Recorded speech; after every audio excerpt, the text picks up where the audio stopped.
Hello, you guys. I just posted something to let you know that even though I was live last week in Facebook, I was going through Facebook Live, and for some reason, nobody could hear me. It was a disaster. So I just was like, yep, shut it down.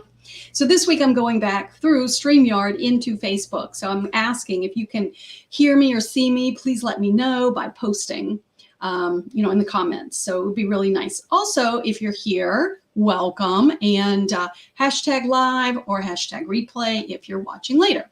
So, it turns out that even though I consider myself to be a pretty independent person, I'm also what people consider to be codependent.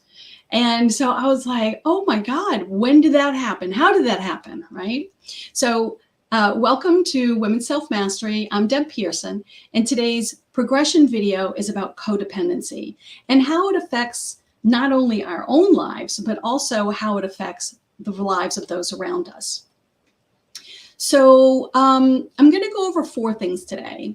What is codependency, the signs and symptoms, what causes it, and to see if you maybe have some codependent tendencies.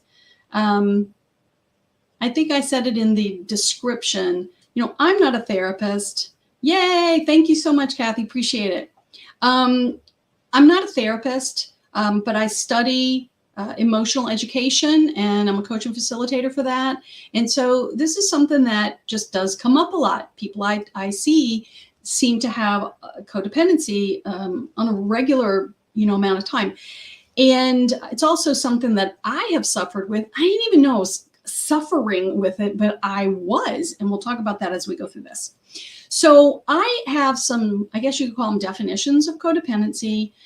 These are from places like Psychology Central and some other online reputable places. And I put the links to those in the description. So if you're interested in reading what I read or watching a video that I watched, then please feel free to go there and get those links. It's in the description on the event. Okay, so I'm going to read these because there's like 5 of them, and it's just easier if I just go through them real quick. Codependency is not recognized as a mental health condition in the DSM-5. And I'm going to stand here and say it should be, okay? It should be. The symptoms and signs are like, how can they put other things in there and not this? I'm just stunned. Okay. It's considered a complex emotional and behavioral condition. I'm just taking snippets, as you can imagine. And it can affect a person's ability to have a healthy and mutually satisfying relationship. That's challenging. So I'm thinking that, if it's affecting somebody that much, there should be some kind of diagnosis for it. It can negatively affect a person's life, and it can be a learned behavior. So if it's a learned behavior, it seems like it's easier to unlearn it. But if it's something else going on, it seems like there's like skills learning to be able to shift and move beyond it. I'll talk about that more here in a little bit. Now, these are 3 definitions that I like, and they're not from professionals per se that I know of. The first one is from Melody Beatty, who wrote the book Codependent No More. So she's considered like an American self-help author, sold tons of copies. So if you find that you are codependent, you may want her book. I don't know. I'm not advocating for it. You do you. But her definition is one who has let another person's behavior affect you, right? So I'm one who has let another person's behavior affect me, yet I'm obsessed with trying to control their behavior. That was me 100%, and it's my mom.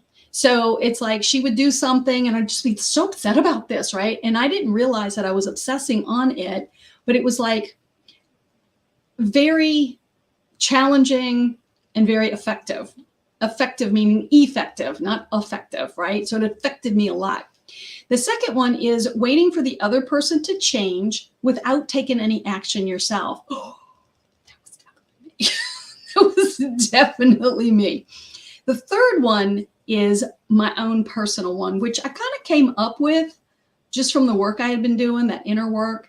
And I just realized it was like, wait a minute. I think I can't be happy until the other person changes. And so that one just feels most comfortable for me. But again, you can choose whichever one that you identify with, because we all have different experiences, right? So that's the overall concept about what is codependency. And we're going to talk about the signs and symptoms here in a moment. So sometimes when things are going on in your life and you're not like 100% sure, like, why does this keep happening to me? Or I don't understand it. Maybe take a look at, Google it, whatever. What is codependency? And if there's so many signs and symptoms, it's crazy. I've limited, but there's a bunch. So I'm going to go ahead and get started on them. So if you are live, please put hashtag live. If you're willing to, let me know where you're from, where you're watching this from. And if you guys are watching the replay, please put hashtag replay. So a sign and symptom, and some of these just kind of go hand in hand. They may sound similar or they may feed off of each other.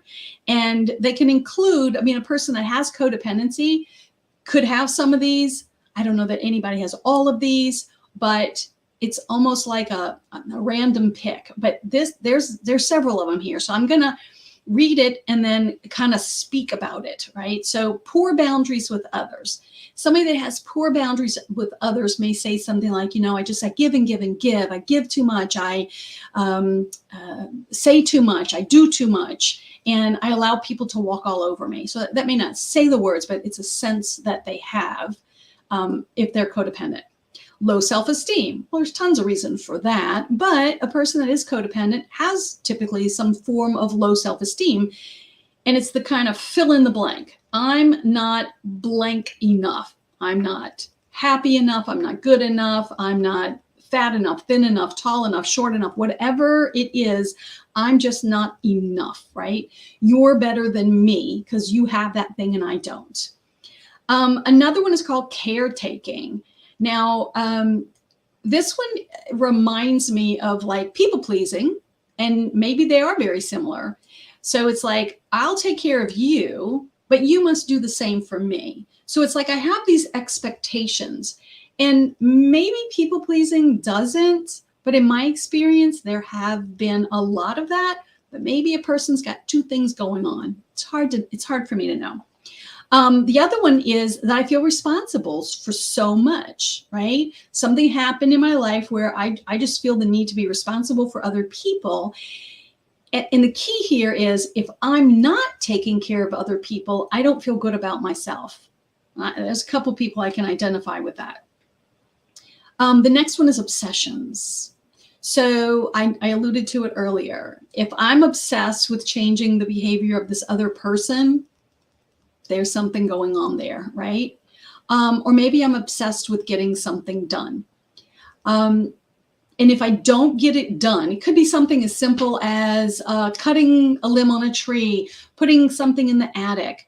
Maybe I've asked somebody else to do it and it's just sitting there. And so it's just eating at me over and over and over again. Why won't that other person put it in the attic or cut that branch? Even though the person may have said, I'll get it on the weekend. As a codependent person, we don't want to be mad at the other person because we need them, but we're really disappointed that it's not happening. And we may call up friends and family like, oh, I just can't believe she said she'd do it, but she just isn't doing it. And I'll talk about what that is in just a minute. It's like this half truth. So I don't want to call it a full-fledged lie, but it's kind of like getting my needs met, even if I have to fudge it a little bit. Another one is a need for control. So now we're starting to get into the ones that are really like blending together. So the need for control could show up as, I know better than you do, so you should listen to me, right? And so that's also kind of like caretaking, but in a more aggressive role. And I'll manipulate it just to get things to go my way. I have to control, right? So another one is difficulty making decisions. So I know somebody that no matter what the question I ask them is like, well, do you have any idea why you're feeling that way? I don't know. can you help me understand why, something, I don't know. Everything is like, I don't know. So I need you to help me decide. What do you think it is? And the person may not know the answer, but they may know the answer, be terrified to say the answer because they may have that victim mentality. They may be afraid that you'll go away if you don't, that you'll go away if they don't respond in a way that you would like for them to. Another one, and this one's really interesting. Hey, Deb, glad to have you here.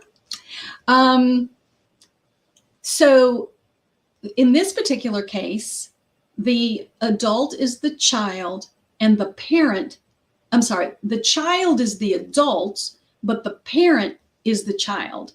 And that was true in my relationship with my mom.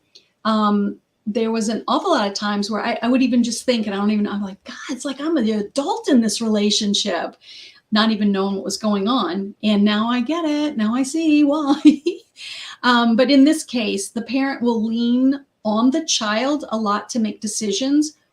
I'm going to guess that it has something to do with that last one that I said, where the parent is like the child and sees the child as the adult.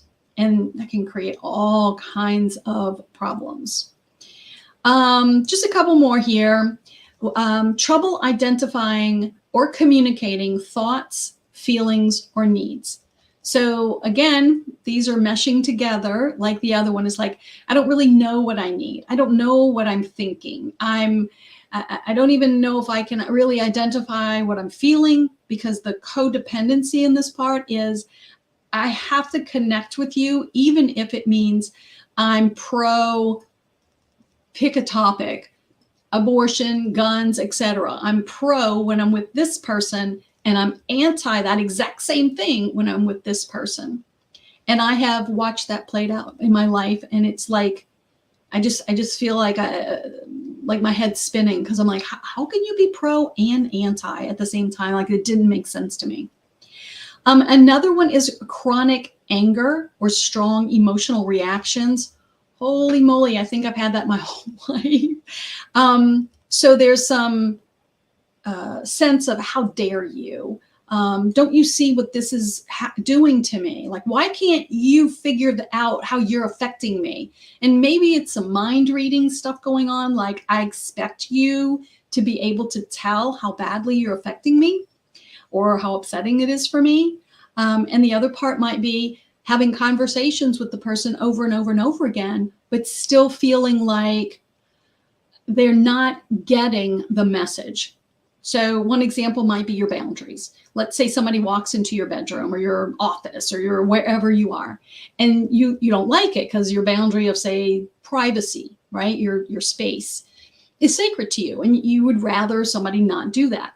But the person walks in anyway, and you have a conversation with them, and you ask politely, and maybe you do this like 10 times, and they still walk in. And then you start, your anger begins to escalate.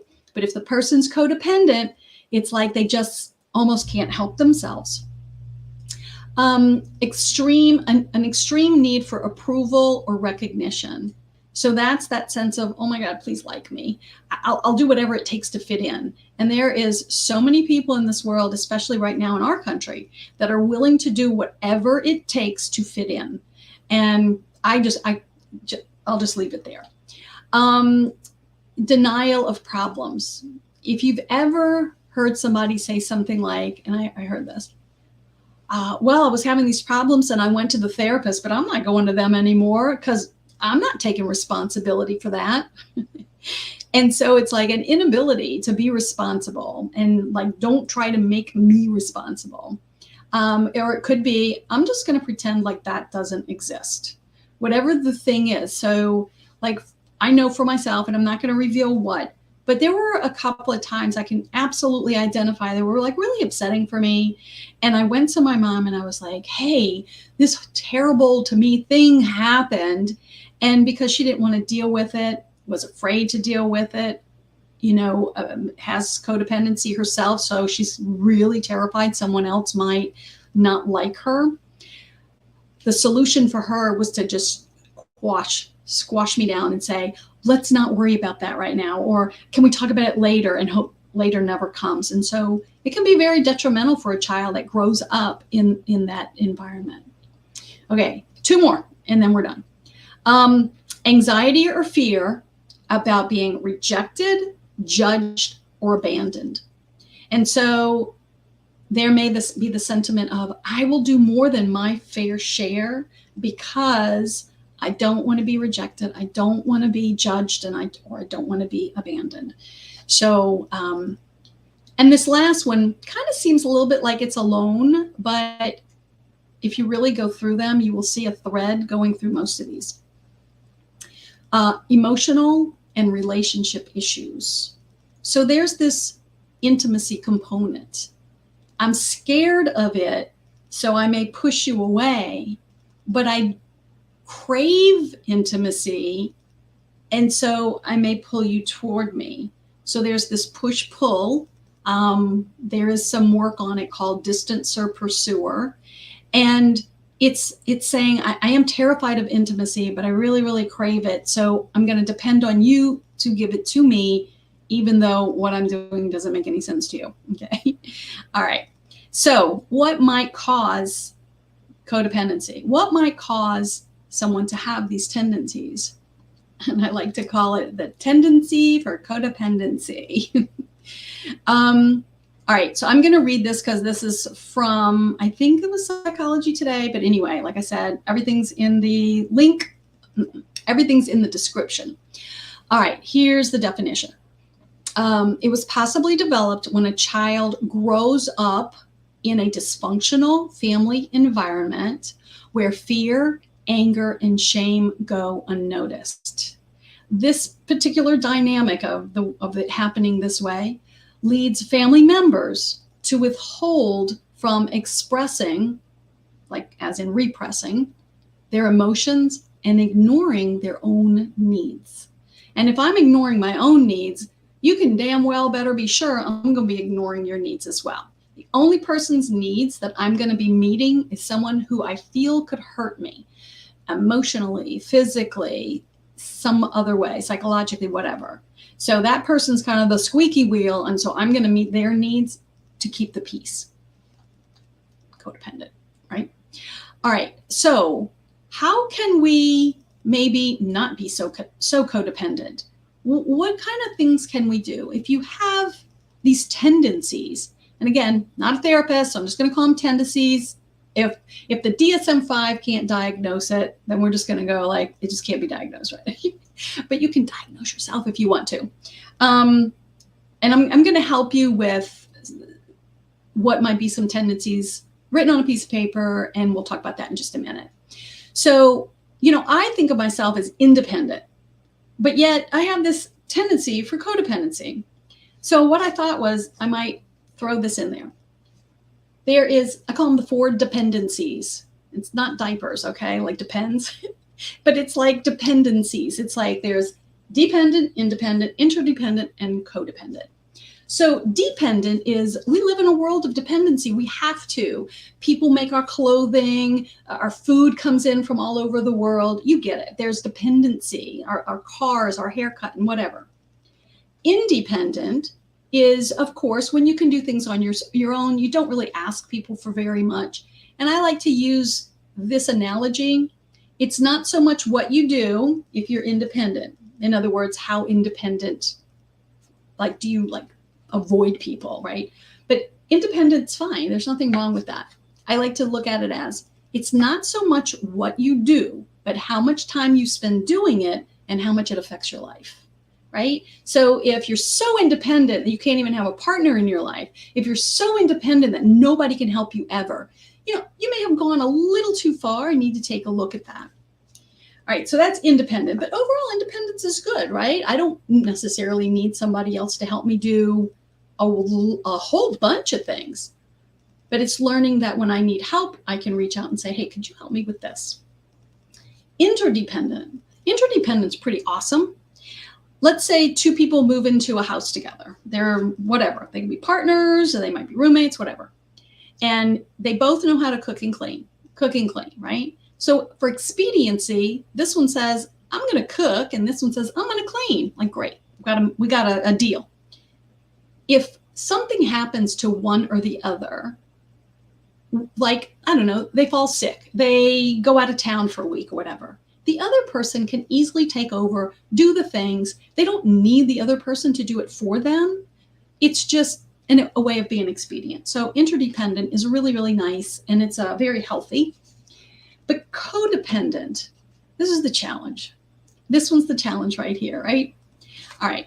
So one of the things to realize is that we all have some codependency tendencies, right? I mean, there's little bits here and there, like 5 Love Languages with Dr. Gary Chapman, sorry. You know, like I depend a little bit on my partner, maybe to, you know, give me some words of affirmation. But it's like, am I like really codependent? No. But we do have some tendencies that are in the low level, and it's fine. It's when it starts, like I said, how much it affects your life, which is also for independent, but codependency as well. So you can learn how to change things in your life by learning the right information and skills. You know, I'm somebody that went to therapy for years. I went to therapy for, I don't know, off and on for 3 decades. And I didn't learn about codependency during all that time, or if they said it, I didn't hear it. We'll go with that. Maybe they said it and I just couldn't, I denied it to myself. But it was like, I don't know, about 4 or 5 years ago. And at that point, I'm like 60-ish, right? A little over 60, where someone said, if you read my email, you'll remember, you know, I talked about it in the email where they said, blah, blah, blah, blah, codependent. And I'm like, yeah, my mom's codependent, right? And she's like, no, I'm talking about you. I'm like, what? You're out of your mind. I was like, there's no way it could be me. But as I learned over time, it was me. And so I also learned that by acquiring some good emotional education, getting the right like information and skills, was good. Is it finished? It's almost finished. We're almost done. I just want to share one last thing about the assessment. If you go scroll, thank you, Patrice, by the way, appreciate that very much. If you guys scroll up, you can, or go into the description, you'll see, I think, the link that says womenselfmastery.com/resources. And it is a list of like 24 questions that you answer yes or no to. And then depending on how many yeses you have, will tell you your level of codependency. If it's easier, you can put in debbiesfreebies.com and it'll take you to the same place.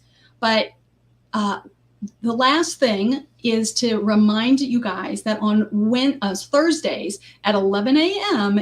Central Time in the Women's Self-Mastery community, we are going to be talking about this. So go grab the activity, the document, fill it out, and bring it with you Thursday, 11 a.m. Central, and we will be talking about it. And if there's enough of us or whatever, we can go into a Zoom call and go where we can communicate back and forth rather than just by text.